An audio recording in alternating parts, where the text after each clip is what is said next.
Todo mundo que vem pro Brasil, a gente faz questão de mostrar as comidas típicas brasileiras. Ah, eu vim em junho pra isso. Pode trazer, vamos ler. Esse aqui é um pudim de leite, uma delícia. Tem colher? Vai Traz usar uma o quê? colher pra mim. Vou ligar pro Cariani agora. Não, que cariana, eu tô trabalhando. Traz mais coisa do Brasil pra ele comer. Pudim de leite. Pão de queijo, Você pão quer- de queijo recheado. Gostou desse? Eu adoro. Bom. Traz mais que ele gostou da comida brasileira. O que é isso? Fezes de cabrito. Não, Mais que nada, sai da minha frente que eu quero. não é, não.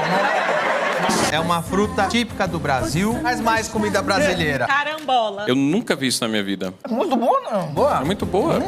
Ele gostou da comida brasileira. Cajá. Esse eu não sei comer. Cajá é da onde? Dá uma dentada, filho. É da árvore. Parece uma pera. É verdade, parece uma pera. Isso aqui é tudo seu. Você tem que comer tudo antes do programa acabar. Vamos lá. Ele não aguenta mais. Ele parece que é bom, traz mas mais é comida realmente bom. brasileira pra ele que ele gostou.